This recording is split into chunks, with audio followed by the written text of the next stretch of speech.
Muito bem, então acho que a gente começa agora esse nosso terceiro dia da Semana do Sono de Pelotas. Lembrando que a Semana do Sono de Pelotas foi criada pelo Departamento de Otorrinolaringologia, no qual a doutora Laura Proto Siqueira é a nossa presidente da Associação Médica de Pelotas. Em nome da MP, eu quero agradecer a todos os convidados pela presença, pela disponibilidade, agradecer realmente muito, porque eu sei o quanto que as pessoas têm de atividades e de compromissos todos os dias. Mas hoje é um dia especial, hoje é o Dia Mundial do Sono. Cada ano a gente tem um dia diferente, porque sempre é sexta-feira que antecede o equinócio de outono, aqui hemisfério sul. Então, é bem interessante que a gente vá comemorar justamente na mesma data todos os anos. Dias diferentes, mas a mesma relação com o equinócio. Nesse ano, a gente conta com o slogan Sono Bom, Futuro Saudável. Então, baseado nisso, a gente tem todo o desenvolvimento dos nossos módulos, os nossos 3 módulos. E hoje a gente vai iniciar o módulo já com a doutora Márcia Pradella. Quero também lembrar a todos que deixem os seus microfones desligados para não interferir na palestra da colega. E outra coisa, se quiserem se manifestar, por favor, escrevam no chat do Zoom, ou pelo YouTube, ou então pelo Facebook da Associação Médica de Pelotas.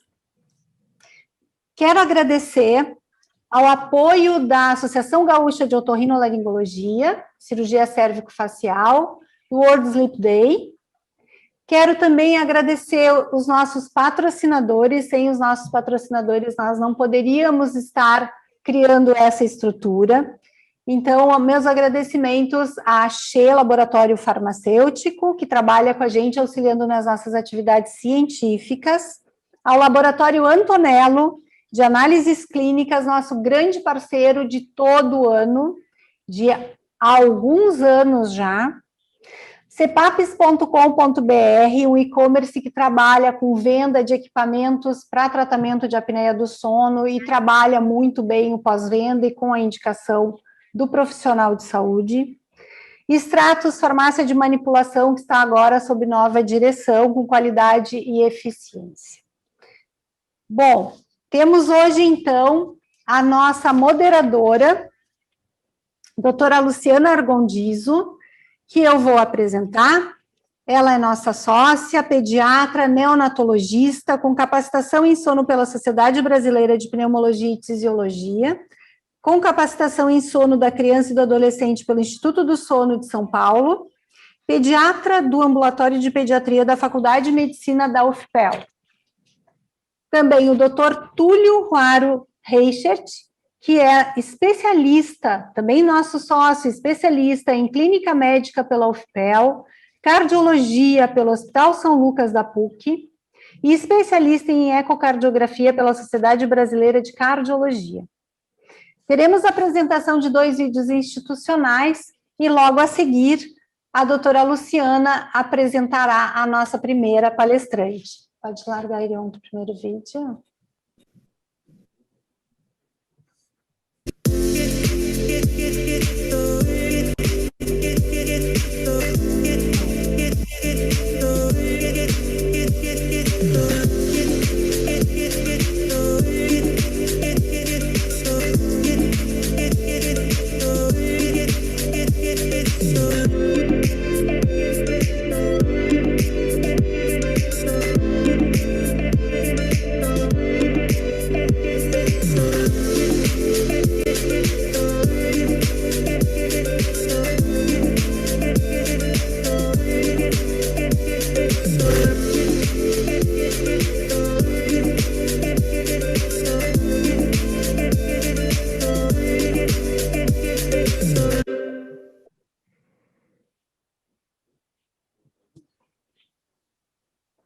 Luciana.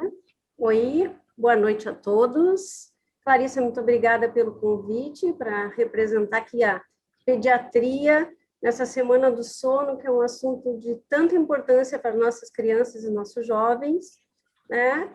Então, nós vamos ter duas aulas de até 20 minutos cada, e depois a gente vai abrir para discussão o tema no final. O tema de hoje é como o sono impacta nas diferentes faixas etárias. E, para começar, eu vou convidar a doutora Márcia Pradella, que é neurologista, neuropediatra, acupunturista e médica do sono. Ela é responsável pelo setor de tratamento de doenças neuromusculares da FIP e médica do setor de medicina do sono do Hospital Sírio-Libanês de São Paulo. A palestra vai ser o sono da criança, o impacto negativo do sono ruim na criança. O que fazer? Doutora Márcia, por favor. Boa noite. Eu já posso colocar a aula? Pode colocar.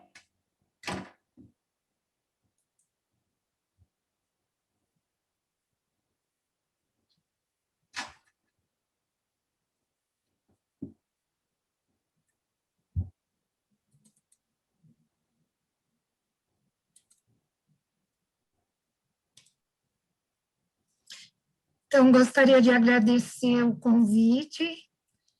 É muito bom poder participar e estar falando um pouquinho daquilo que é o meu trabalho há alguns anos e poder trocar informações com os colegas.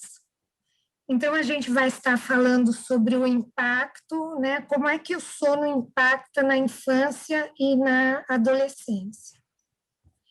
Então, quando a gente fala de sono, é interessante a gente, né? E principalmente sono em pediatria.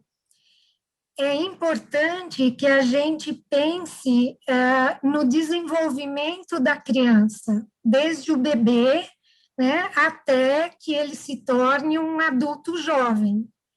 E a gente sabe que os bebês necessitam de grandes quantidades de sono, e que isso é muito importante para o desenvolvimento neurosensorial, e que estruturas como o hipocampo e o tronco cerebral, elas são particularmente afetadas se a criança não tem, né, a possibilidade de ter um sono adequado nos primeiros dias e meses de vida.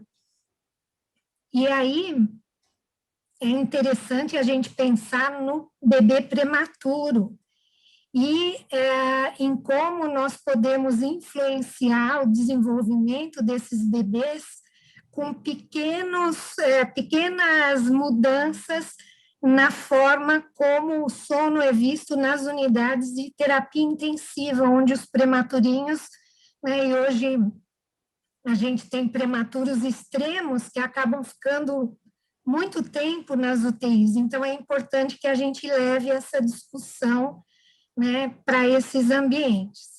A gente sabe que a diferenciação dos estados de sono e vigília, os diferentes estágios do sono, como é que a frequência cardíaca também apresenta uma diferenciação no decorrer da maturação, e os grafoelementos fisiológicos que vão, né, começar a aparecer em torno de 6 a 9 semanas de vida, como eles servem de elementos prognósticos no desenvolvimento neurológico.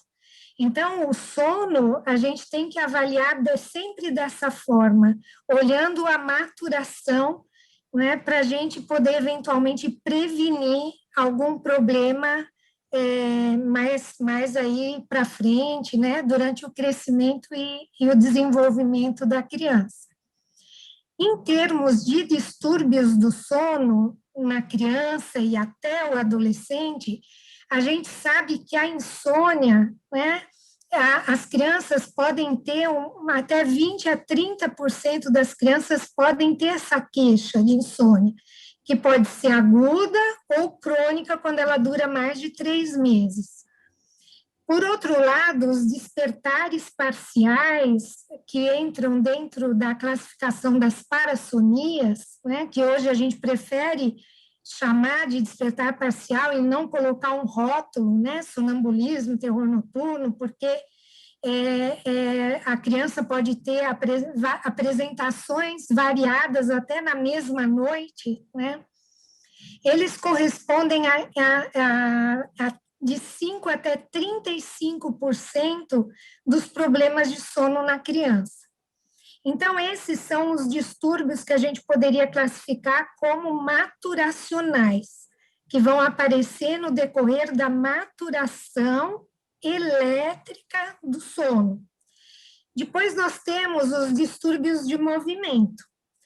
Pernas inquietas, 2 a 8% das crianças, os movimentos periódicos de pernas, que numa população geral, sempre de crianças, tá?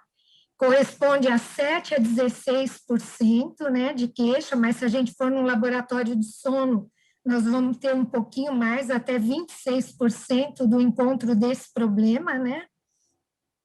E o bruxismo, que embora muito frequente, a gente não tem uma estatística ainda para saber qual é a prevalência. Aí, dentro dos distúrbios respiratórios, com certeza, o ronco é o distúrbio mais frequente. O ronco habitual, que é aquele que acontece pelo menos 4 vezes na semana, ele ocorre em 10 até 15% das crianças, quando a gente faz aquelas avaliações, né, por questionário. Já a apneia do sono obstrutiva, que pode englobar as hipopneias também, corresponde a 1 a 5%, né, de prevalência aí na faixa etária de 0 a 18 anos.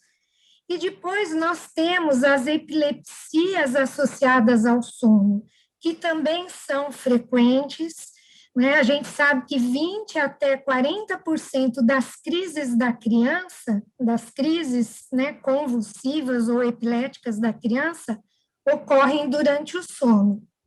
Em termos gerais, quais são os sintomas que a gente vai, né, observar na criança e no adolescente?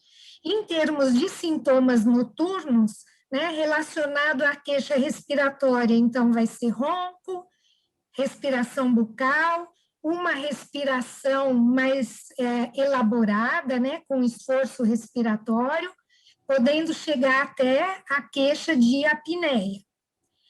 Mas também, e aí entram os outros distúrbios do sono, podem estar associados a queixas menos específicas, como a de um sono agitado, sudorese, posições anormais no leito, enurese noturna, palidez e cianose, que aí, de novo, ou é mais frequente associada aos distúrbios respiratórios ou às epilepsias associadas ao sono.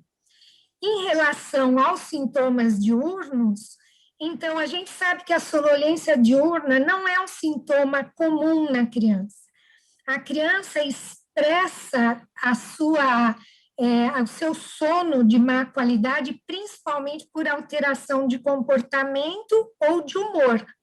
Então, é aquela criança que tem um humor, né, uma hora está rindo, outra hora está chorando, ou está irritadiça, ou não para quieta, né? E junto com esse distúrbio de comportamento e de humor, já principalmente nas crianças mais velhas, né, na fase escolar ou no adolescente, a gente pode ter dificuldade no aprendizado, uma alteração mais de retraimento social, né, uma dificuldade de sociabilização e mesmo queixa de timidez. A cefaleia matutina, ela é observada também associada aos distúrbios respiratórios e nas crianças que têm um problema de uma dificuldade de troca de gases, né, de gás carbônico e oxigênio durante o sono, que pode acontecer associado a um distúrbio respiratório obstrutivo ou associado a uma doença neuromuscular ou um problema de uma deformidade de caixa torácica, por exemplo.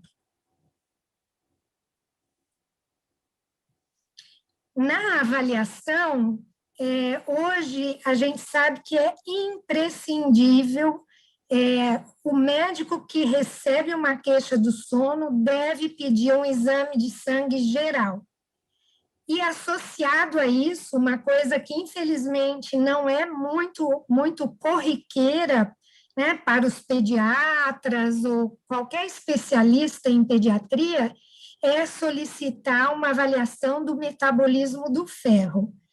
Por quê? A gente sabe que o ferro ele entra na composição de neurotransmissores. Para citar um deles, né, a dopamina precisa do ferro para ser produzida. E a gente sabe que a própria maturação do aparelho gastrointestinal, ela dificulta a absorção de ferro. Então, muitas vezes a criança não está anêmica, mas ela não apresenta uma ferritina, que é isso que é importante, né? Que é o estoque do ferro adequado para passar a barreira hematoencefálica para que os neurotransmissores sejam produzidos. E hoje a gente sabe que a gente tem que estar num nível de 50, né? Abaixo de 50, se tiver sintoma, a gente trata. E abaixo de 18, já é anemia, aí nem se discute que tem que tratar mesmo, tá? Nós vamos pedir exames específicos de acordo com a queixa clínica, podemos utilizar um diário de sono e a actigrafia, principalmente para a gente avaliar ritmo, né, nas queixas de ritmo de sono, e isso vai ser importante principalmente no adolescente, né, que tem aquele atraso do ritmo fisiológico do sono, e aí a gente vai estar podendo orientar com mais propriedade, né, tendo essas avaliações. E vamos pensar em pedir a polissonografia, então, quando a gente suspeitar de um distúrbio respiratório, de movimento, uma epilepsia, se a gente, né, a criança que tem movimentos estereotipados, mas sempre, né, nas crianças que têm transtornos do neurodesenvolvimento, transtorno de déficit de atenção e hiperatividade, síndrome do espectro autista, todos eles a gente tem que pedir essa avaliação, tá? Em relação a fatores predisponentes, a gente sabe que, sem dúvida, em relação a distúrbio respiratório obstrutivo, na criança e no adolescente também, o principal fator é a hipertrofia de amígdalas e adenoide, tá?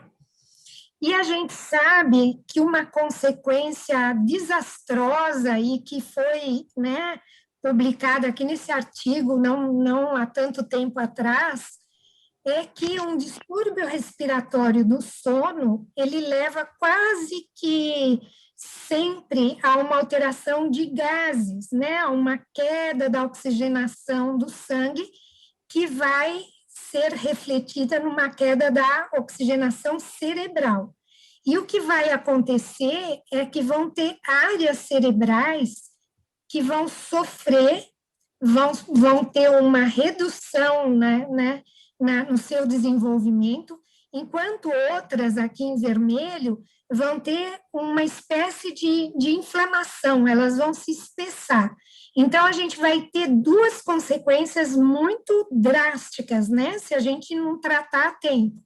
Uma interrupção do desenvolvimento neuronal e do aumento do volume cortical, e, por outro lado, áreas com inflamação ou ativação de artrócitos pela hipoxemia. Por isso que quanto antes for tratado, né, melhor. Aqui, para mostrar para vocês, é um gráfico feito em relação às penas inquietas, em que a severidade, né, desse sintoma, né, que é principalmente diurno ou no início da noite, ele vai ser observado quando o nível de ferritina estiver abaixo de 50. Então, se tiver queixa, né, a gente vê que está abaixo de 50, é tratar. Felizmente, as crianças respondem muito bem, né, ao tratamento. Em relação às epilepsias e sono, há mais ou menos 3 anos atrás, que entrou para a classificação internacional das epilepsias as crises hipermotoras do sono. Então, o neurologista, o neuropediatra, quem estava vendo o eletroencefalograma de crianças durante o sono, via com frequência a presença de atividade epileptiforme, mas não conseguia classificar, né? Onde que ele, né? Como que ele ia descrever essa atividade epileptiforme?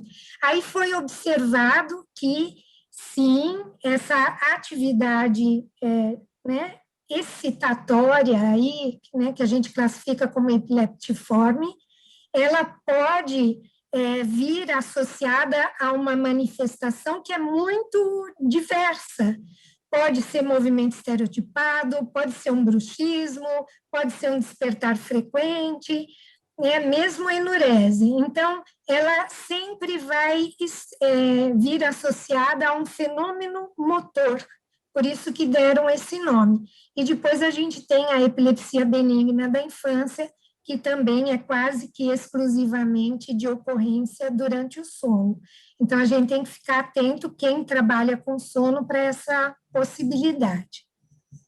Em termos de impactos gerais dos distúrbios do sono, nós podemos dizer que, então, né, qualquer distúrbio do sono que leve à fragmentação do sono, ele pode se associar a uma alteração cognitiva que pode né, aparecer como queixa de dificuldade no aprendizado, um atraso no desenvolvimento neuropsicomotor, atraso na aquisição da fala, principalmente nos distúrbios respiratórios, alterações cardiovasculares. Então, na criança, né, que tem o problema e está há anos sofrendo, seja com ronco, seja com apneia, ela pode vir a apresentar uma hipertensão arterial, distúrbios metabólicos e hormonais, como alteração de hormônio antidiurético, de secreção de insulina, de cortisol, alteração de glicemia, tudo por conta desse sono ruim. E crescimento, alteração de crescimento, não só pondero-estatural, mas também a gente, no nosso dia a dia, a gente vê muita criança respiradora bucal, né, com queixa de ronco habitual, e que pode ter alterações posturais, alteração de crescimento facial, que vai levar a complicações lá na frente, que muitas vezes só vão ser resolvidas cirurgicamente. Então, quanto antes a gente intervir, melhor. E em relação à insônia da criança, o que se sabe, e é uma coisa que a gente vê na prática, no dia a dia, é que a orientação comportamental ela é fundamental. Então, são consultas longas para a gente orientar a família, né? Porque a família está sofrendo também, porque não dorme bem, quando a criança, né, não dorme, mas a orientação comportamental ela é muito eficaz. Então, tem 94% de eficácia e um resultado mantido em até 80% em 12 meses, que foi o tempo do estudo aí. E também, né, uma queixa, né, os pais ficam com muito medo, mas eu não gosto de deixar chorar, eu não quero ser tão duro, mas muitas vezes tem que ser, tem que ter disciplina, e o que se observa é que só tem coisa boa, não tem efeito adverso, nem no desenvolvimento, nem psicossocial, em acompanhamentos feitos até os 6 anos de idade. Então, é uma questão mesmo da gente insistir. E, para finalizar, nós devemos lembrar que as queixas mais frequentes, principalmente né, no consultório do pediatra, de sonolência, alteração de comportamento, aquela criança que não para quieta ou que já está com um pouquinho de dificuldade na escola, né, os pais ficam muito preocupados com a quantidade de sono que a criança dorme, mas, na verdade, isso é individual, vai ter criança que dorme menos, outras que vão precisar dormir mais, mas o importante é como é o sono, é a qualidade do sono. Isso é que vai né, dar a qualidade do sono, é que vai dar um dia a dia de qualidade para a criança. E, em consequência, para a família também, né, para quem cuida da criança. Muito obrigada, fico às ordens. Obrigada, doutora Márcia. Agora eu vou passar a palavra para o Túlio, que vai apresentar a nossa próxima palestrante. Bom, boa noite a todos. Obrigado pelo Túlio, convite. só um minutinho, a gente vai passar o vídeo institucional e tu já apresenta a nossa próxima palestrante.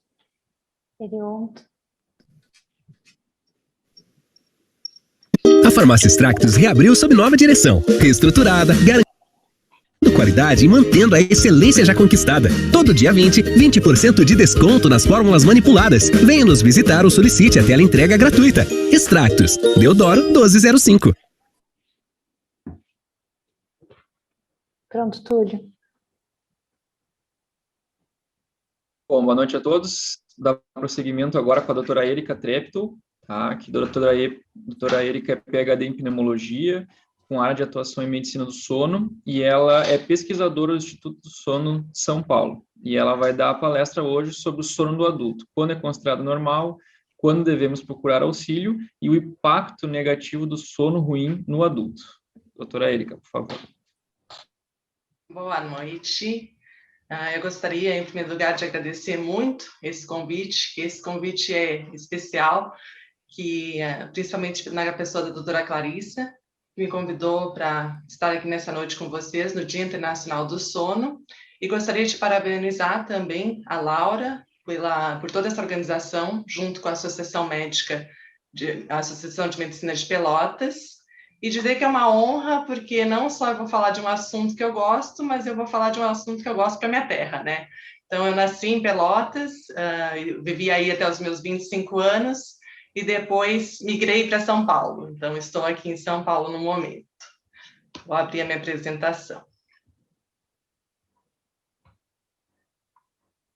Aparece para vocês? Então, agora nós vamos falar um pouco dos adultos. Nós vamos ver como que é o sono no adulto, quando que ele é considerado normal, quando que nós precisamos buscar um auxílio médico, né, ou quando que se faz até alguma coisa em casa, antes alguma tentativa de mudança de hábitos, e o impacto negativo do sono ruim no adulto. E como a doutora Márcia falou, nós mudamos bastante. O sono, ele é um processo dinâmico. Ele muda muito durante a nossa vida.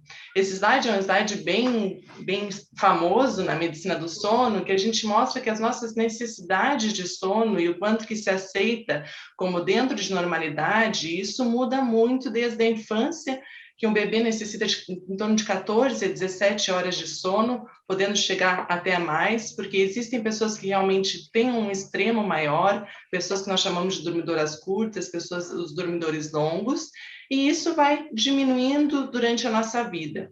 E por que é muito importante a gente olhar isso? Porque nós temos, que existe essa variabilidade realmente entre pessoas, e outro que é aquela frase famosa, a pessoa precisa dormir 8 horas por dia.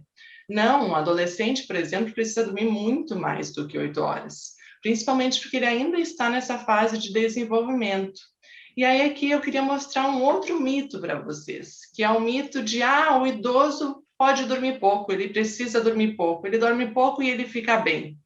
Só que não é bem assim. O idoso, na verdade, ele também precisa. Se a gente olhar no gráfico, fala em torno de 7 a 8 horas de sono por noite. Só que muitas vezes o que acontece é que pela própria fisiologia, pelo que muda no nosso sono durante os anos, o idoso não consegue ter todo aquele tempo de sono. Então, não é que ele precisa, é que ele não precisa. Precisar, ele precisa.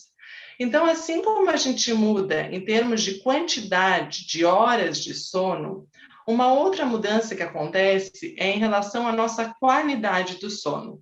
E aqui eu queria mostrar para vocês um pouquinho. Nós dividimos o sono em estágios.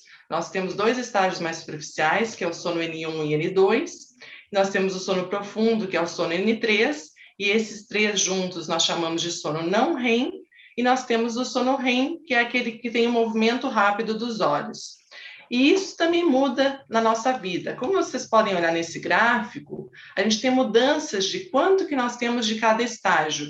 E a pessoa adulta e idosa, que é o nosso tema dessa palestra, eles têm uma tendência a aumentar o sono N1, que é um sono superficial, a diminuir o sono de ondas lentas e aumentar principalmente esse que é uma sigla que vem do inglês, que é o tempo que nós ficamos acordados depois de adormecer. E isso é muito importante. Além disso, como a gente pode ver nesse gráfico aqui abaixo, na direita, se vocês veem, vocês conseguem enxergar? É fácil. Tá. Então, nesse gráfico abaixo à direita, a gente vê, nós chamamos esses 2 gráficos de hipnograma. Eles nos dão um resumo de como que são as fases do sono que a pessoa passa durante a noite. E aqui em cima é de uma pessoa jovem, de uma pessoa que não tem problemas do sono, e abaixo, principalmente, como que seria o sono do idoso. Então, aqui a parte do awake, do W, que é o nosso tempo de vigília. Então, o idoso, por exemplo, ele demora mais tempo para adormecer. E depois que ele adormece, várias vezes vocês veem que a gente volta nessa mesma linha. Então, significa o quê? Significa despertares. A pessoa está acordando no meio da noite. Aquele sono de ondas lentas, que é um sono profundo, que é muito necessário para o nosso organismo, para a nossa recuperação, para a nossa memória, ele diminui com a idade. Aqui a gente vê, ele é um sono que sempre costuma ser mais, ter um predomínio maior na primeira metade da noite, e ele vai diminuindo também nessas pessoas. O sono REM não tem tantas alterações com a idade, e ele é mais presente principalmente na segunda metade da noite. Então, como nós vimos, o adulto e o idoso, ele tem uma diferença que é em relação à quantidade, né, ao número de horas, em relação à qualidade, que é essa questão de como se distribui a noite dele em relação aos estágios do sono. E tem uma redução do que nós chamamos de eficiência do sono. A eficiência do sono, ela, na verdade, ela é uma fórmula matemática, digamos assim, que ela significa o quê? Desde o momento que eu comecei a dormir até o momento que eu acordei, quanto tempo desse tempo total que eu dormi. O normal é considerado em torno de acima de 85%, no idoso, às vezes, até se considera em torno de 80%, um valor um pouquinho diferente. Então, nós temos todas essas alterações que são fisiológicas, que acontece com cada um de nós, independente da gente querer ou não. Então, a gente vai mudando isso durante a nossa vida. Só que os idosos, principalmente, têm fatores adicionais que podem atrapalhar o sono, que é desde uma síndrome dolorosa, e hoje em dia a gente sabe muito bem que existe principalmente um efeito do sono ruim sobre a dor, pode diminuir o nosso limiar de dor, pode aumentar a quantidade, a sensação de dor. Existem as preocupações, desde a questão da saída dos filhos de casa, desde a questão da aposentadoria, das doenças. Existem as comorbidades, diversas doenças, elas acabam causando mais problemas do sono. Vários medicamentos também podem causar problemas do sono. Existem medicamentos que podem dar pesadelos, medicamentos que dão uma maior sonolência, medicações que fazem o contrário, que tiram o sono. E um problema que é muito comum nos idosos é a questão da noctúria. E isso é um fato bem importante, que é aquela necessidade de levantar mais vezes no período da noite para urinar. E isso pode estar associado tanto ao uso de medicação, quanto até uma hiperplasia prostática, uma diminuição da capacidade do períneo, no caso da mulher na menopausa. Então, isso é muito importante porque à noite, esse idoso que ele levanta, ele tem que ter alguns cuidados, né? Então, uma das coisas que sempre se recomenda é ter uma luz na cabeceira, ou tem aquelas pessoas que têm aquelas luzes que sentem quando está passando, sentar primeiro na cama e depois levantar, porque o idoso também tem uma questão de uma hipotensão postural que pode acontecer. Tudo isso a gente fala por quê? Porque é principalmente para reduzir que existe uma alta chance de queda nessas pessoas quando elas tentam ir ao banheiro nesse período durante a noite. Além disso, nós mudamos um pouquinho como que nós funcionamos em relação ao dia. Enquanto que o adolescente ele tem um atraso de fase que é fisiológico, ou seja, ele tem uma necessidade de começar a dormir que muitas vezes é um pouco mais tarde. É muito raro a gente ver um adolescente que às 8h30 diz, eu estou indo para a cama, estou com sono. Então, eles vão prolongando, e até isso se tornou um certo problema dentro das casas no período de pandemia, né, que cada um da casa funciona num horário diferente. Se a gente for pensar o nosso horário normal, agora que não está todo mundo mantendo aquela rotina de todo mundo levanta cedo, todo mundo vai trabalhar, vai estudar.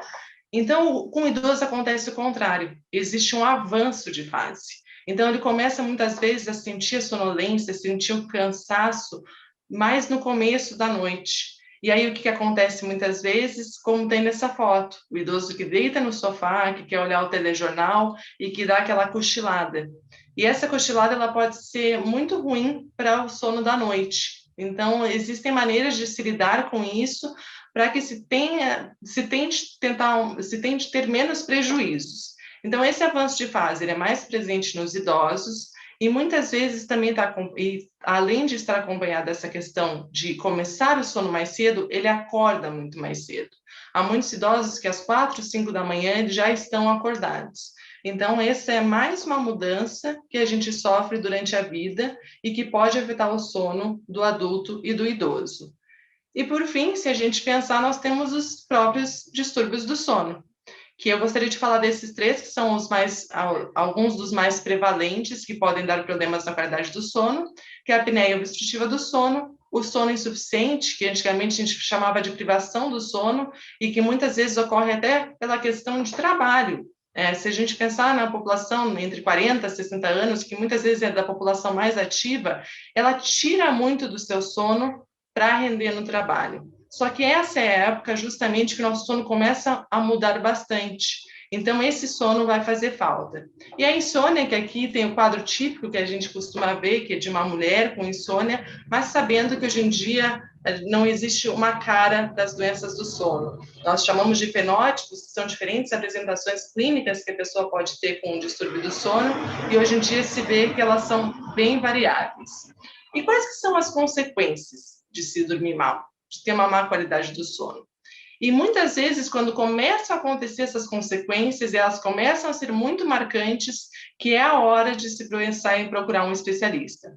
Então, essa é uma figura que ela foi da cartilha da Semana do Sono do ano passado, da Associação Brasileira de Sono, e ela nos chama muita atenção, principalmente para o nosso cérebro, que pode ter uma diminuição da atenção, da concentração, da memória, uma dificuldade de aprendizado, uma dificuldade de ter imaginação, criatividade. E, além disso, os distúrbios do sono, um sono de má qualidade, ele pode levar a problemas cardíacos, aumento do peso, aumento de acidentes. E não é uma questão do sono com os acidentes, isso é importante frisar, que não é aquela pessoa que ela adormece por completo. A gente chama de microsonos, são segundos que são suficientes para que a pessoa saia da estrada e cause um acidente. Então, isso é uma coisa que a gente sempre frisa muito, porque se a pessoa estiver dirigindo, tiver sono, não pense que você pode vencer o sono. Nesse momento, é melhor parar e aguardar um pouquinho. Então, em relação à memória, o que acontece em relação à memória que com a idade a gente tem um pouco mais de dificuldade? A gente tem dificuldade na memória por 2 problemas, principalmente a renovação da memória. O que acontece? Durante o dia nós recebemos muitas informações e elas vão se armazenando principalmente no nosso hipocampo, que é uma região que não é tão grande assim dentro do nosso cérebro. E essa região, ela está associada também com a questão do aparecimento dos fusos, que é um grafo-elemento que aparece no sono N2, que é um daqueles sonos um pouco mais superficiais. E os fusos, eles mostram principalmente uma capacidade de, durante a noite, dessa informação que estava lá no hipocampo, dessa informação nova, ela ser transportada para outras áreas do cérebro, onde ela vai ser armazenada. E isso também tem a ver principalmente com o sono N3, que é esse sono de ondas lentas, e lembrando que a gente viu ali naquela figura quanto que iria diminuindo bastante com a idade. Além disso, essas informações que nós temos, elas são armazenadas principalmente no córtex frontal. E o córtex frontal, com a idade, ele também vai se degenerando.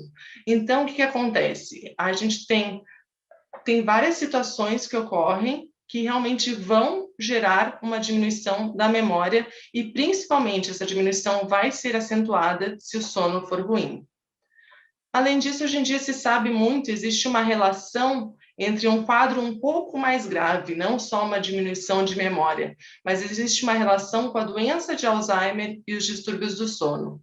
Durante o dia, no nosso dia a dia, a gente vai acumulando proteínas no nosso cérebro, principalmente a proteína beta-amiloide, a proteína tau, e elas vão ficando emaranhados e na volta dos nossos neurônios. E o que o sono faz? Durante o sono, existe uma ativação num sistema que nós chamamos de sistema linfático. Seria comparável ao sistema linfático que nós temos no nosso corpo, mas dentro da região cerebral. E o que ele vai fazer? Ele vai literalmente varrer esses extratos, isso que sobrou, essas proteínas que estão atrapalhando, vai varrer e vai fazer uma limpeza durante o sono. Se nós não temos essa limpeza, nós temos esse acúmulo e nós temos uma propensão maior de desenvolver doenças como a doença de Alzheimer. Um outro problema que é muito frequente em pessoas que têm problema do sono é a questão da hipertensão arterial sistêmica. E nós vemos que pacientes, por exemplo, que têm apneia do sono, 37 a 56% desses pacientes podem tem hipertensão e apneia, e quando a gente tem a hipertensão resistente, que é aquela que necessita de muitos medicamentos para o seu controle, e mesmo assim mantém os valores altos, essa prevalência de apneia nessas pessoas vai de 70% a 83%. Tanto que a Sociedade de Cardiologia, nos últimos anos, existiu até em 2018, um posicionamento da Sociedade de Cardiologia de procurar os distúrbios do sono em pessoas hipertensas, ou pessoas que têm problemas de coração. E uma das coisas que acontece, que está associada a tudo isso, é que no normal é a nossa pressão arterial diminuir durante a noite, o que nós chamamos de descenso noturno, pelo menos 10%. E isso a gente perde quando a pessoa tem um distúrbio do sono, como a apneia do sono. E por que se perde isso? Porque cada vez que a pessoa para de respirar naquele evento de apneia ou de hipopneia, ela tem um desencadeamento do sistema nervoso autônomo, do sistema simpático, que é aquele sistema responsável pela nossa luta e fuga. Então, ele nos deixa muito mais ativo, aumenta a frequência cardíaca, aumenta a pressão arterial. Nós temos a hipóxia intermitente, que é essa queda do oxigênio, e essa queda vai acontecendo a cada vez que nós temos uma obstrução, e nós ainda temos alterações da pressão intratorácica, que é o que o organismo faz? Ele vai tentando puxar o ar, fazer com que o ar entre, e nós temos essa alteração também. Então, todas essas alterações ocorrendo diversas vezes durante a noite, como acontece com a apneia obstrutiva do sono, elas desencadeiam a longo prazo lesão endotelial, tem a questão de radicais livres, e tudo isso leva aos maiores implicados nas doenças cardiovasculares, que é o nosso coração e nosso cérebro. Então, aumenta o nosso risco de ter um infarto, aumenta o risco de arritmias, aumenta o risco de AVC. Tudo isso quando se tem um sono de má qualidade, e lembrando que não só a apneia do sono, mas o sono insuficiente e a insônia também ativam esse sistema simpático, e também fazem com que nosso organismo ele não descanse no período noturno. Um outro problema muito comum em quem tem problemas do sono é a obesidade. E por que acontece a obesidade? Por que a gente vê mais obesidade em quem tem problemas do sono? Uma das coisas é que a pessoa, às vezes, quando não dorme bem, ela não tem energia durante o dia para exercer uma atividade física.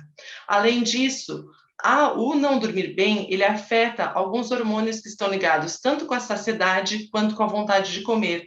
Então, nós temos baixos níveis de leptina, que é um hormônio que está relacionado principalmente com a saciedade, e aumento da grelina. Então, são pessoas que não só começam a comer mais, mas elas têm uma preferência por comer alimentos que são muito calóricos, carboidratos, e isso também resulta no ganho de peso. Além disso, se a gente fica mais tempo acordado, a gente tem mais tempo de oportunidade de comer. Então, a pessoa às vezes fica vendo TV, fica se alimentando e nem vê que está se alimentando. Então, isso é muito frequente. E independente de ser obeso ou não, os distúrbios do sono também podem levar a um quadro de diabetes. A hipóxia intermitente, que é essa queda da oxigenação, e a restrição de sono, elas diminuem a secreção e a ação da insulina, piora a tolerância à glicose, aumentam os níveis de cortisol, ativa o sistema nervoso simpático e provoca uma resposta inflamatória crônica. E tudo isso pode levar a uma resistência insulínica e a um quadro de diabetes. E, por fim, uma das coisas que eu queria chamar mais a atenção de vocês, eu acho que se essa mensagem ficar, é uma das mensagens mais importantes que eu gostaria de passar para vocês, é a relação do sono com a imunidade. Por que eu chamo a atenção disso? Porque essa é a época que nós estamos vivendo, né? Que nós estamos ansiosos, aguardando uma vacina, querendo voltar a nossa vida ao que era antes. E acreditem, quando a gente está dormindo, nosso organismo ele não para de funcionar. Pelo contrário, muitas vezes ele funciona em alguns setores bem mais durante o sono do que quando nós estamos acordados. E um dos setores que nosso organismo funciona durante a noite é na questão de produção de anticorpos, na questão de toda uma cascata imunológica que nós temos. Então, dormir bem, principalmente aquele sono que a gente viu que é mais na primeira metade da noite, que é o sono de ondas lentas, nos leva a uma maior migração dos linfócitos, uma maior produção de anticorpos pelos linfócitos B e uma maior produção de citocinas, que são proteínas que também vão nos ajudar a lidar com quadros inflamatórios. Por que isso é importante? Porque lembra que a gente falou ali atrás que o organismo tinha essa questão de memória? Na nossa imunidade, nós também temos uma memória, né? E os nossos anticorpos, eles fazem uma memória que é justamente para que quando nós tivermos contato de novo com algum antígeno, que o nosso organismo faça essa resposta. E essa produção dessa memória imunológica, ela é feita principalmente durante o sono. Então, o que tem sido recomendado é que a gente tenha muito cuidado de como que serão nossas noites antes, mas também depois da vacina. E aqui eu queria mostrar dois estudos muito interessantes. Um deles foi de 2015, é um estudo que provavelmente hoje nunca mais seria aceito pela questão ética. O que eles fizeram? Eles pegaram voluntários, e nesses voluntários eles recebiam um vírus, e aí eles avaliavam quem é que ia desenvolver gripe ou não. Era exatamente assim que funcionava o estudo. E o que se mostrou? Pessoas que dormiam mais do que 7 horas tinham 17% de chance de ter uma gripe. Aquelas pessoas de 6 a 7 horas já subia para 22%. Pessoas que dormiam de 5 a 6 horas, em torno de 30% delas desenvolveriam um quadro de gripe. E quando era abaixo de 5 horas, e abaixo de 5 horas é um valor que a gente sempre fala muito, até em questão de insônia, que são pessoas que têm uma grande gravidade, um grande risco de desenvolver doenças, um grande risco de morrer, aí a chance de ter essa gripe chegava a 45%. E um estudo que saiu esse ano, que é de um grupo que estuda essa questão de vacinas e imunidades há muito tempo, eles estudaram pessoas que recebiam a vacina da gripe. Eles estudaram essas pessoas por 10 dias. No terceiro dia desses 10 dias, e aí as pessoas tinham diário de sono, tinha actigrafia, que consegue nos dar uma estimativa se a pessoa está dormindo ou não, e o diário de sono, que é o relato. Olha, fui dormir tal hora, levantei tal hora. Então, nessas pessoas, eles vacinavam no terceiro dia. E o que foi visto? Que aquelas pessoas que dormiam mais tinham uma maior formação de anticorpos, tanto no primeiro quanto no quarto mês após a vacinação.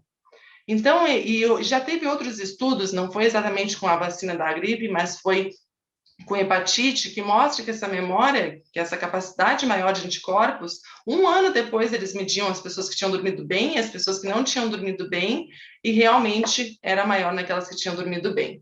Então, é muito importante dormir bem antes da vacina, e aí mostra que principalmente os 2 dias que antecedem a vacina são os mais importantes, e também depois. E aqui, como mensagem, eu gostaria de deixar para vocês, essa é uma descoberta sensacional. Então, os cientistas descobriram um novo tratamento revolucionário que fará você viver por mais tempo. Ele melhora a memória e o torna mais criativo, deixa você mais atraente, o mantém magro e reduz o desejo pela comida. Diminui o risco de sofrer ataques cardíacos e derrame cerebral, sem falar do diabetes. Você se sentirá mais feliz, menos deprimido e menos ansioso. Está interessado? Esse é um parágrafo que tem nesse livro, que é o livro do Dr. Matthew Walker, que fala sobre por que nós dormimos. E ele fala, se isso fosse um anúncio, muita gente duvidaria. Mas acreditem, o sono ele está relacionado com tudo isso, ele é de graça, então o que a gente tem que fazer bastante é dar uma oportunidade do nosso organismo de chegar ao sono durante a noite. Então, como mensagens, eu gostaria de deixar que o sono realmente ele é um processo dinâmico, que ele muda muito no decorrer da nossa vida, que muitos distúrbios do sono, a doutora Márcia mostrou as prevalências em crianças, a prevalência em adultos, por exemplo, de insônia, chega a 15%, de apneia do sono, em torno de 32%. Então, essas doenças muitas vezes aumentam com a idade, o cérebro e o coração são os órgãos que são mais afetados por um sono ruim, e que a nossa resposta imune é significativamente influenciada pelo sono. Eu gostaria de agradecer e fico à disposição para perguntas, lembrando que acho que a função do médico do sono é sempre essa, tentar que a gente saia dessa posição do bonequinho vermelho e que consiga ir para o bonequinho azul e dormir bem. Muito obrigada, Érica. Muito obrigada, Márcia. Doutora Márcia Pradella, uma pessoa que nos inspira. A doutora Érica Treptow, uma outra colega que vem trabalhando ao longo dos anos e evoluindo assim absurdamente com as aulas, com o que a gente vem aprendendo com ela. Parabéns às duas. Eu passo agora para os mediadores. Luciana, alguma questão que você gostaria de discutir? Sim, tem uma questão aqui para a doutora Márcia. A Giovana Belk, está me ouvindo? Sim?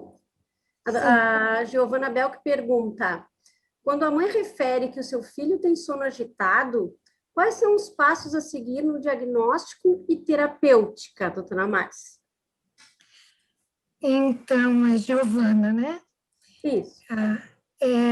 Inicialmente, nós temos que ver o que a mãe está querendo dizer com isso, com essa queixa, sono agitado. Com mais frequência, a criança que acorda várias vezes à noite. Isso, em geral, é o que é mais comum. Então, temos que ver, é difícil para iniciar o sono ou não? Qual é o momento da noite que ele acorda, né? Porque aí nós vamos poder estar pensando, ele tem um problema associado à maturação dos mecanismos do sono e pensar nos despertares parciais, se for principalmente na primeira metade da noite. Se for na segunda metade da noite, o mais provável é que ele tenha uma alteração associada à parte elétrica, propriamente dita, do cérebro. Então, as alterações epileptiformes são mais comuns, né, de provocarem despertares na segunda metade da noite. E se for a noite toda, a gente também sempre tem que perguntar como é que você faz para a criança voltar a dormir. E aí nós vamos avaliar se né, o que é mais comum é que seja um despertar por uma habituação inadequada do sono. Então, na criança pequenininha, isso é muito favorecido pelo aleitamento materno. As mães não entendem muito quando o pediatra fala que você tem que dar de mamar toda vez que ele chorar. Então, elas ficam um pouco perdidas com essa orientação, que muitas vezes elas seguem por 2 anos, 3 anos. Então, a criança acaba criando esse hábito, em vez dela aprender, né, a voltar a dormir sozinha, que em 90% das crianças ela vai ter que aprender, ela não adquire isso sozinha, através, né, da gente estar orientando, né, os pais orientarem o ritual do sono, o amiguinho de dormir, que vai distrair a criança pela manipulação para ele voltar a dormir. Então, a criança acaba, muitas vezes, utilizando como o que a distrai para voltar a dormir, ou o peito ou a mamadeira. Ou aquilo que os pais acham naquele momento para ajudar a dormir. Balançar, mudar de ambiente, pôr no carrinho. Então, tudo isso são questões que a gente tem que pedir para poder orientar. Então, orientar toda a parte de higiene do sono na criança é importante em qualquer situação e acompanhar de perto. Então, eu costumo pedir um retorno depois das orientações, também em relação à luz, né, que é importante. Usa uma luz amarela de 40 watts durante o ritual do sono, depois ou você apaga ou você coloca uma lampadinha de no máximo 5 watts, uma cor bem escura e fria na parede, para a criança poder ter a visão do ambiente que ela está, sem atrapalhar a secreção da melatonina. Então, todas essas orientações, aí a gente pede para me diga o que aconteceu daqui uma semana, daqui 15 dias, não melhorou, não melhorou, não melhorou, refaz a orientação e, se não deu certo, leva para o laboratório. Porque muitas vezes aí a gente vai ver, e é claro, na primeira consulta eu sempre peço o exame de sangue, porque a gente sabe, inclusive tem um novo distúrbio do sono que entrou no ano passado para a classificação aí do sono agitado, que é uma movimentação excessiva que a criança tem no leito e que está associada à baixa da ferritina. Então, hoje entrou no consultório, exame de sangue, ferritina, saturação da transferrina, e é a primeira coisa, porque aí deu tempo, nesses 15 dias de orientação comportamental, observar e eventualmente fazer uma suplementação de ferro. Então, o que eu faço de maneira geral é isso. Isso aí. Lá no ambulatório eu também costumo pedir ferritina bastante e explicar para os alunos o porquê que a gente pede, porque eles realmente não têm essa ideia de que o ferro é tão importante para o sono.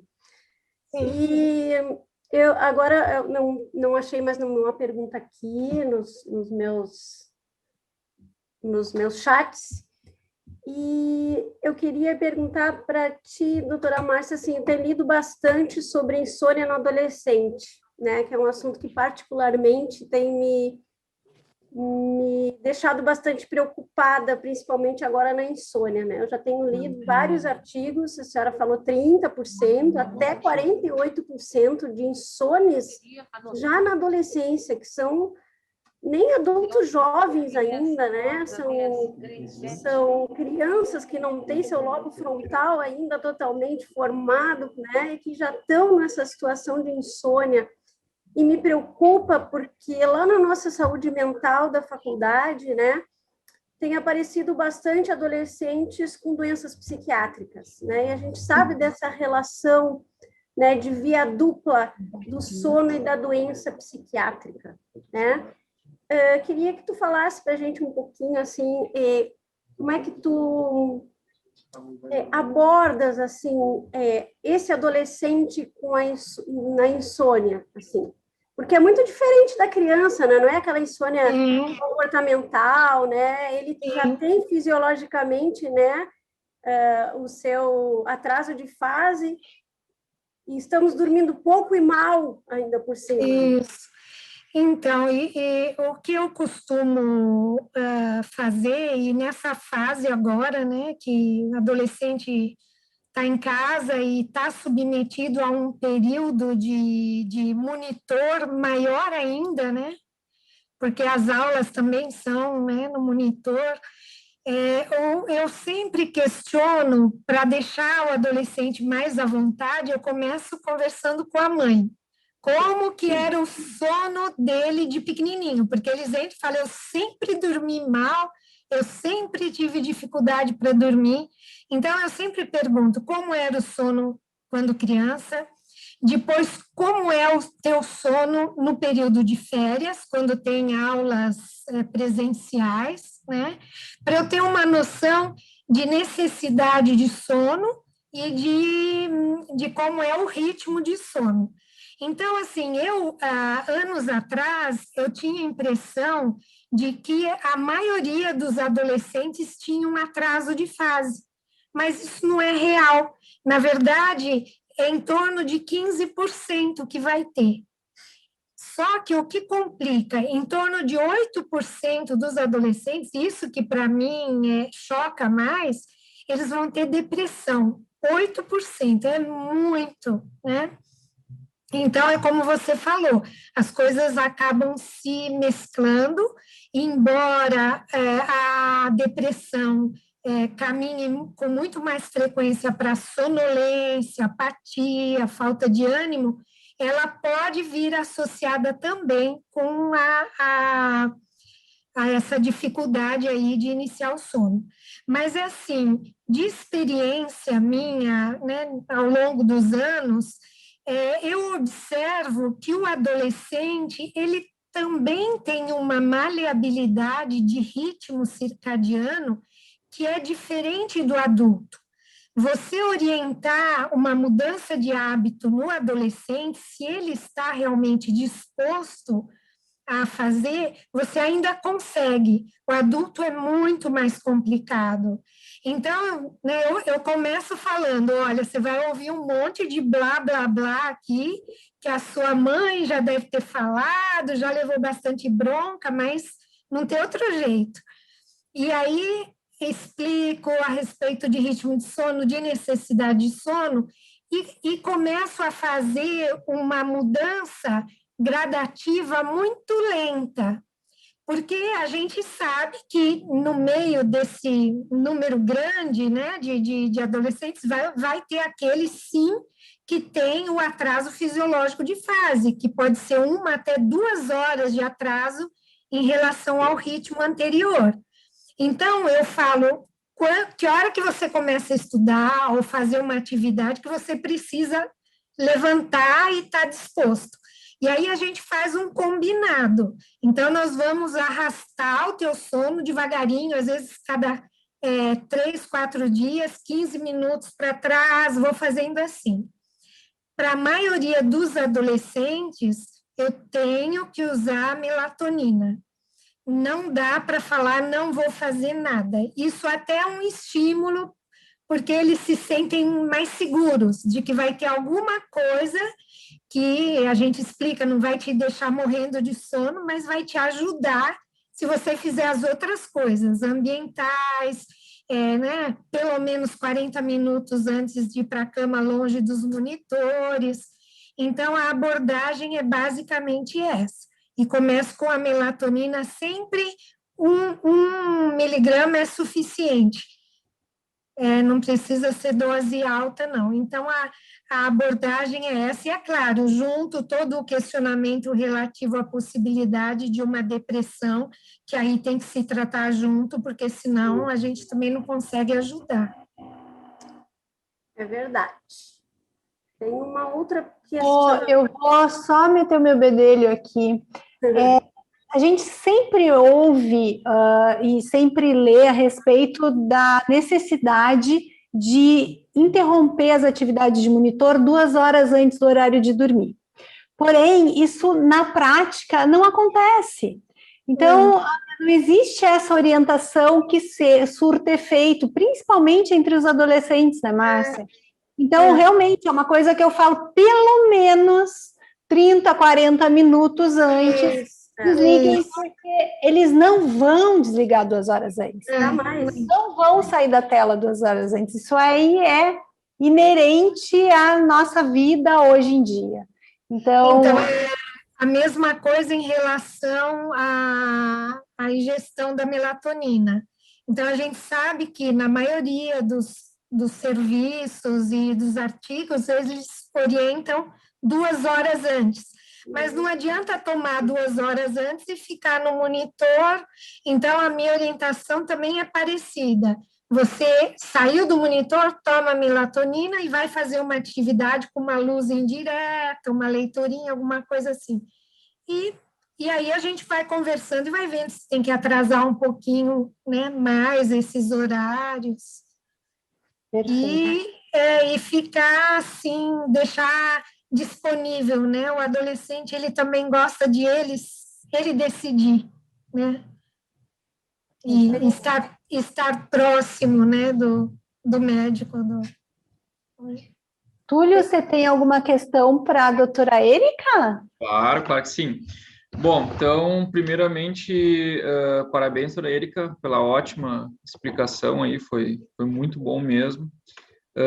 E eu tenho uma dúvida, na verdade, que é mais do meu dia a dia, assim, porque eu, como cardiologista, eu prescrevo mais benzodiazepínico, indutores do sono, do que antiarrítmicos hoje em dia. Então, e eu sempre fico naquela dúvida, porque geralmente já é um paciente que já vem usando esse medicamento a longo prazo e que eu acabo, como ele cria um vínculo comigo, eu acabo mantendo. É muito difícil de desmamar esse benzodiazepínico ou essas medicações indutoras do sono. E eu sempre fico na dúvida o quanto que impacta na qualidade do sono o uso dessas medicações indutoras do sono. Será que é muito bom? Será que é muito ruim? Então, às vezes, até para a gente conseguir argumentar com o paciente mais profundamente, fica difícil, sem ter esse tipo de conhecimento. Então, eu queria saber assim, um pouquinho mais da tua experiência, ou se tem alguma evidência mais robusta em termos de mostrar qual que é realmente o efeito dessas medicações na qualidade do sono do paciente. Obrigada pela pergunta, Túlio. Ótima, porque acho que muita gente lida com isso no dia a dia. E acho que uma das primeiras abordagens que é interessante, que pode ser feita com o paciente olha, assim como muita coisa na medicina evoluiu também o tratamento da insônia. Então, hoje em dia, a gente tem medicações que elas têm um potencial de causar prejuízo menor. O benzodiazepínico, a longo prazo, ele tem um risco de causar tolerância, do paciente precisar cada vez doses maiores para ter o mesmo efeito, de causar dependência, né? E também tem riscos cognitivos. Então, o benzodiazepínico, em especial, é o que a gente sempre vai tentar retirar. Aí depois foram surgindo drogas novas, principalmente as drogas Z, que hoje em dia os pacientes também usam muito. E pensava-se no início, até no meio médico, não, as drogas Z, elas não têm tanto problema, elas não têm risco de dependência, elas não têm risco de tolerância, e aí o que se viu é que é diferente. Porque, principalmente, dependendo da dose que você vai dar, ela vai ter um efeito igualzinho ao benzodiazepínico nos receptores que ela vai agir. Então, realmente, existe risco de tolerância, existe risco de dependência. Tem uma médica nossa, que é neurologista, que ela disse que ela chegou com um paciente que estava tomando 20 comprimidos de uma dessas medicações. Então, o que acontece? Essas medicações, um grande risco que tem é que elas causam uma amnésia no início da noite. E, às vezes, o paciente, essas drogas Z, algumas delas causam, ele, às vezes, tem do lado da cabeceira. Ele toma e ele vai dormir. Às vezes, ele também toma bem logo, né, na hora de dormir. E ele esquece que ele tomou. E aí ele acorda e ele toma outro. E aí ele acorda e ele toma outro. E isso tem efeito principalmente no outro dia. Nós temos drogas que têm uma ação de maior tempo. Mas lembrando que o que muitas vezes nos assusta são aquelas drogas com uma ação bem rápida. Porque essas, que é aquela coisa da questão do mecanismo de recompensa, essas drogas que têm essa ação muito mais rápida, elas têm um risco maior de dependência. Então, também é outro cuidado que tem que se ter. Em relação, por exemplo, à questão de melatonina, e hoje em dia no Brasil a gente já tem agonistas da melatonina, ela às vezes é uma medicação que é escolhida para o idoso, porque principalmente a partir de 50, 55 anos, a gente produz menos melatonina. Normalmente, já produz menos. Então, hoje em dia, a gente não tem uma indicação para a população geral de usar melatonina, mas nesse paciente ele pode se beneficiar. E o que acontece, que é o que tem aumentado cada vez mais a procura, e tem hoje em dia muitos profissionais que tratam nessa parte, é a questão da terapia cognitivo-comportamental, que é uma terapia que ela vai ser focada na insônia da pessoa. Então, ela é uma terapia que ela vai focar desde a higiene do sono, de hábitos melhores para se ter durante o sono, a parte de relaxamento, que pode ser feita de diversas maneiras. Hoje em dia a gente fala muito no mindfulness, né, na atenção plena, que é algo que tem resultados bons, principalmente, por exemplo, mulher na menopausa, tem resultados muito bons, tem um grupo forte aqui de São Paulo que mexe com isso. Fala também em mudança de percepções e de crenças que a pessoa tem em relação ao sono. E hoje em dia, além da gente ter essa técnica que é feita por psicólogas que são especializadas em medicina do sono, a gente tem essa técnica também online, dá para ser feito. Já existe no Brasil aplicativos também e que têm tido boas respostas e que são todos embasados na parte de ciência. Então, o que acontece? Pessoas com uma insônia aguda, e agora a gente tem passado muito nisso, né? Pessoas que têm um quadro pior agora. Muitas vezes, só essa técnica comportamental você não vai conseguir, você vai ter que usar a medicação. Mas o certo seria você usá-la no menor tempo possível. E no Brasil também, uma das outras indicações que tem, nós temos alguns antidepressivos que têm um efeito hipnótico, em que eles são dados numa dose bem mais baixa do que a dose para tratar a depressão, e que eles também melhoram no sono. E eles muitas vezes têm bem menos riscos. Então, hoje em dia, se tem um número maior de chances de tratamento, uma maior disponibilidade no Brasil, e acho que sempre começar com essa conversa, né? Tentar descobrir um pouco a questão de hábito. E um outro problema que a gente tem em relação aos benzodiazepínicos, que várias drogas Z e vários antidepressivos se mostraram um pouco mais seguros, é em relação à via aérea, né? Porque a gente pode ter um relaxamento da via aérea durante o sono e você ou predispor, né, um quadro de apneia ou até piorar uma apneia numa pessoa que já tinha. Então, realmente, assim, hoje em dia, com todas essas drogas, a gente tenta realmente tirar o benzodiazepínico sempre que possível, claro, sempre levando em conta se a pessoa não tem nenhuma outra indicação para utilizar e tudo isso, e quando utilizar, menor dose possível, menor tempo possível. Maravilha, ótimo. Deixa eu só citar uma coisinha do que a Clarissa falou, que eu acho que é interessante, assim, da vida prática também. Tem alguns estudos que mostram que aquela questão, a gente não consegue que o adolescente, ou até que o adulto mesmo, né, tire o celular 2 horas, 1 hora antes. Eu acho que o começo, se a pessoa já não levar para a cama, já é grande coisa, né? Porque tem a questão, assim, na cama a gente tem aquela tendência de angular e aproximar, né, do olho. Além de ficar completamente ruim a questão visual, você também tem a questão de que você aumenta muito mais a luminosidade porque ela está em cima de você. E isso alguns estudos já mostraram, que só mudava o ângulo, já mudava a quantidade de luz que a gente recebia. Então, pelo menos assim, olha, antes de escovar os dentes, antes de ir para a cama, desliga, deixa em outro ambiente, isso já é uma ajuda. Ótimo, Érica. Eu vou aproveitar e fazer uma questão que veio aqui para mim, relacionado a adultos que dormem 4 a 5 horas e sentem-se bem, como muitas celebridades relatam, são prejudiciais para aqueles indivíduos. Um pouquinho, você pode repetir, por favor? Estão me ouvindo? Estão me ouvindo agora? Uhum. Doutor André Stephens perguntando a respeito dos adultos que dormem 4 ou 5 horas e se sentem bem. Como muitas celebridades hoje em dia gostam de mostrar que dormem pouco, ficam super bem. Isso é para todo mundo? Isso é prejudicial? O que seria suficiente para cada um? Obrigada pela pergunta, doutor André. E existe uma certa moda agora, né, de se falar de eu preciso render mais, eu vou levantar às 4 às 5 da manhã e eu vou fazer tudo, atividade física, trabalhar, e o sono, ele não é necessário. A gente tem 3 coisas na nossa vida que elas são extremamente necessárias para a gente ter maior saúde, que é a questão da dieta, do exercício e do sono. Se algum deles não estiver bem regulado, nossa chance de aumentar doenças e de aumentar a mortalidade é muito grande.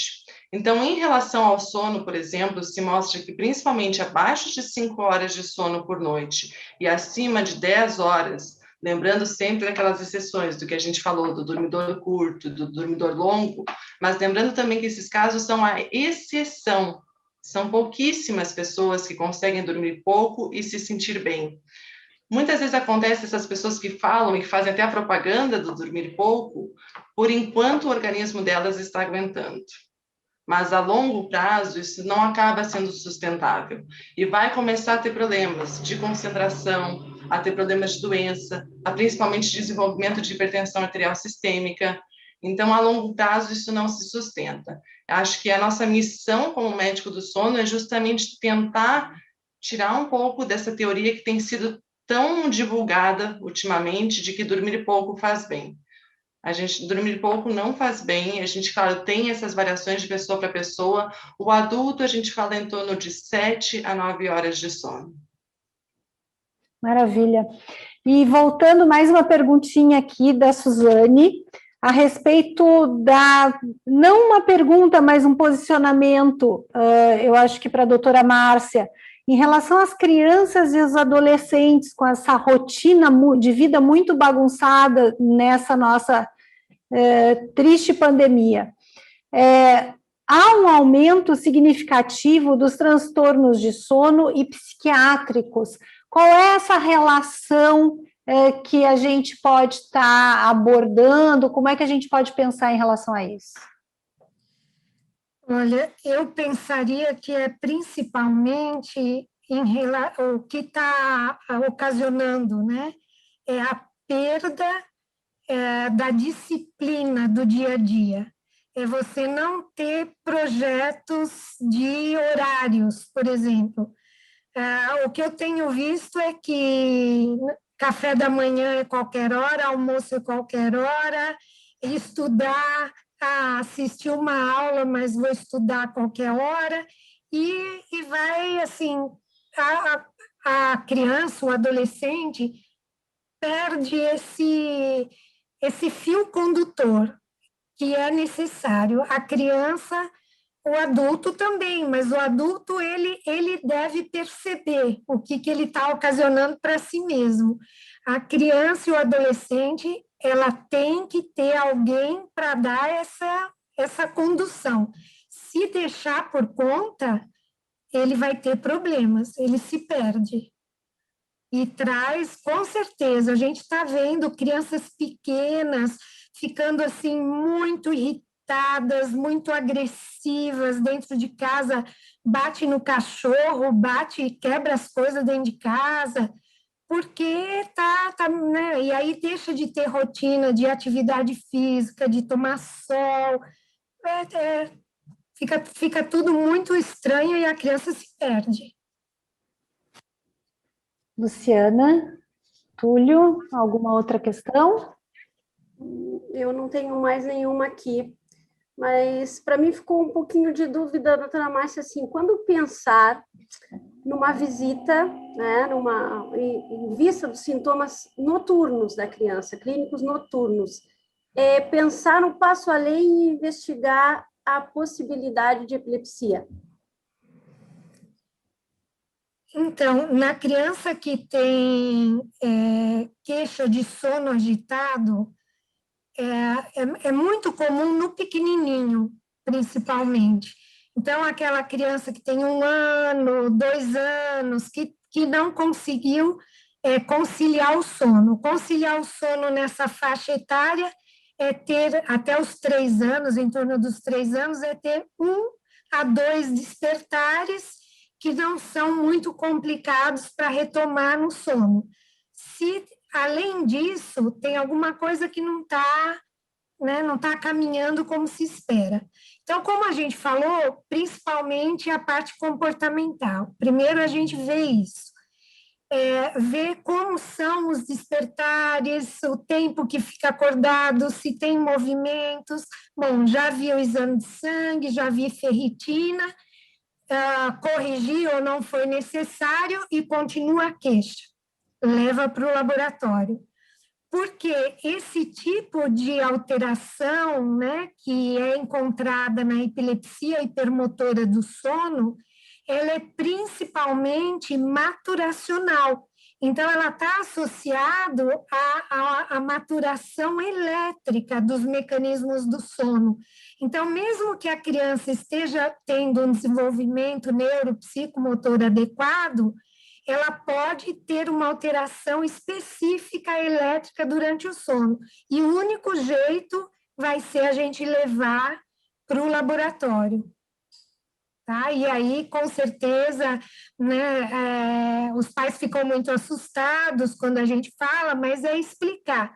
E não precisa pedir, por exemplo, um exame de imagem, a menos que a criança tenha um histórico gestacional, periparto, que teve um problema. Caso contrário, né, a gente fez o exame de sangue, prova de função hepática, está tudo direitinho, a gente entra com um anticonvulsivante e, normalmente, né, o que os pais esperam é que 2, 3 meses de tratamento, acabou. Não, porque a própria maturação elétrica do cérebro é muito lenta.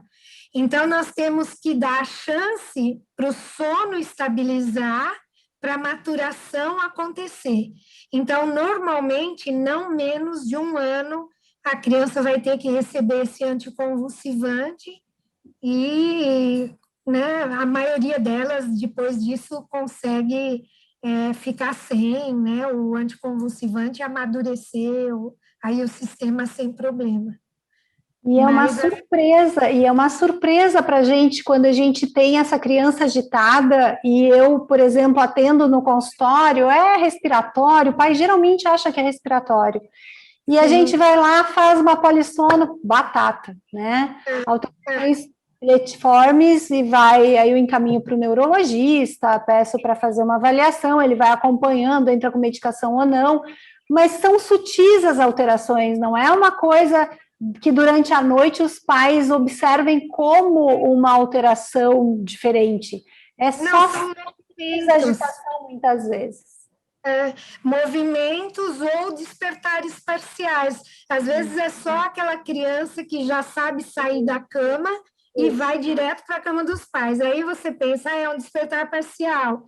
Só que leva de novo, aí tem isso 10 vezes por noite. Aí é melhor fazer o exame. Muito bem. Túlio, mais alguma coisa? Não, estou muito impressionado com as perguntas e com as respostas aqui, estou só aproveitando. Muito bem. Eu sempre digo, doutora Márcia, para minhas mães que vêm, né, no meu consultório abordar o sono, que a primeira coisa que eu digo é assim, ó, não existe pílula mágica, né? Não existe pílula mágica, principalmente as mães, assim, de 11 meses, 1 ano e um pouquinho, porque está acordando, porque tem dificuldade para dormir, porque, né, tem insônia comportamental. Né? Então, assim, ó, já de cara eu já vou dizendo assim, né? Não existe pílula mágica e a nossa grande parcela de melhora vai depender dos pais, né? Que a criança precisa aprender a rotina do sono, precisa reaprender um comportamento que ela aprendeu errado, né? Que todo comportamento que precisa ser desaprendido para aprender outro demanda uma energia muito maior, né? Então, que tem que ter paciência, que tem que ter perseverança, que é um trabalho de formiguinha, mas como tu mesmo me colocaste, tem uma, né, no final dessa nossa jornada, a gente vai ter, com certeza, uma criança que vai dormir bem depois, por bastante tempo, né? E que vai aprender, querem tomar remédio, querem dar Dramin, querem dar melatonina, né? Quando já não vem tomando uma medicação, né, Luciana? Sim. Mas olha, esse bate-papo a gente pode ficar aqui até amanhã, mas eu quero, assim, tá na hora da gente finalizar, eu gostaria muito, assim, que a Érica pontuasse essa questão da imunidade, já que a gente está no meio de uma pandemia, aqui no Rio Grande do Sul a gente está com os índices de superlotação, enfim. Érica, quantos dias antes, quantos dias depois para a gente ter essa vacina sendo aplicada e aquela pega da vacina? Vai pegar a vacina? Quantos dias eu preciso dormir bem antes, quantos dias depois? Vamos lá, então. Importantíssimo assunto, né? E esse assunto da imunidade, a gente fala agora em relação à pandemia. Também, eu vi algumas pessoas falaram isso dos neonatos em UTI, né? A gente tem falado a mesma coisa.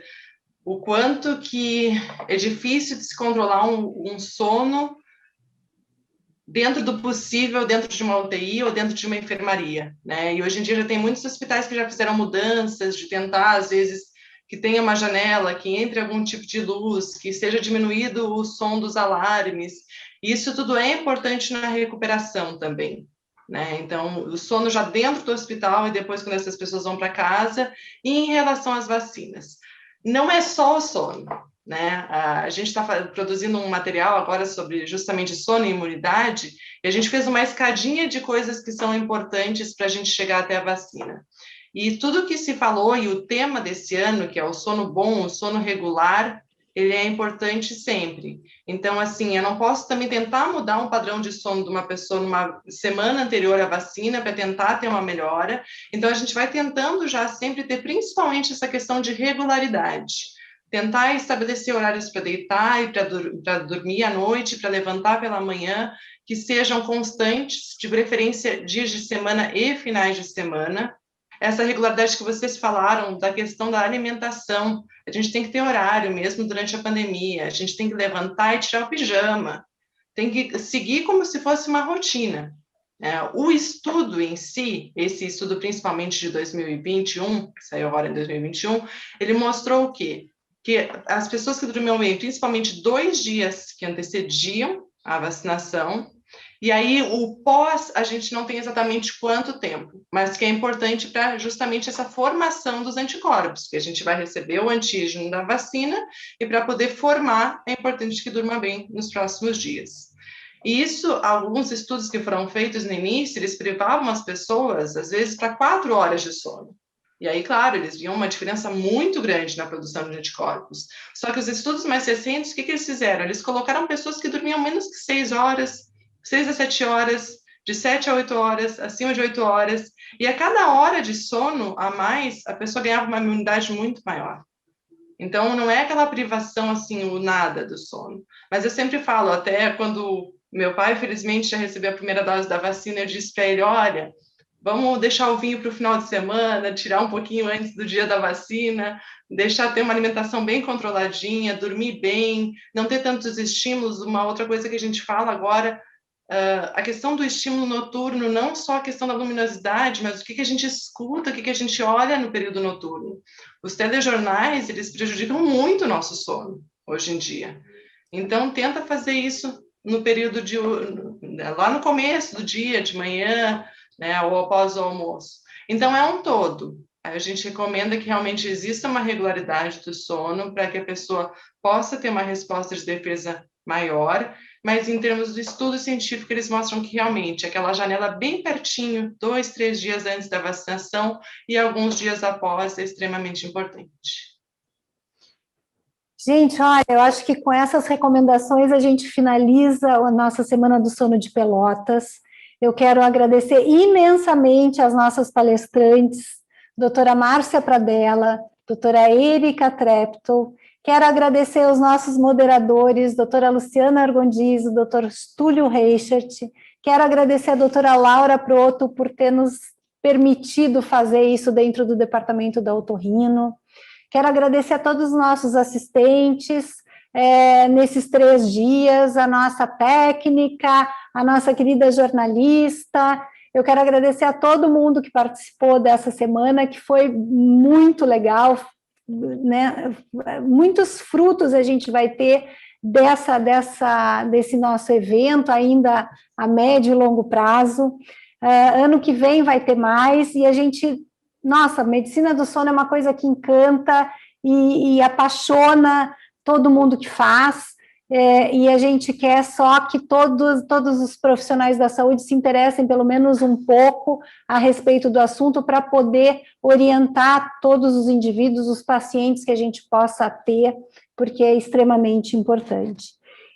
Quero agradecer ao apoio da SOGOT, ao apoio do World Sleep Day. Quero agradecer aos nossos patrocinadores, a Xê Laboratório, Antonello Laboratório de Análises Clínicas, cepaps.com.br, Stratos Farmácia de Manipulação, e então quero me despedir de todos, agradecer mais uma vez a todo mundo, muito obrigada e até breve.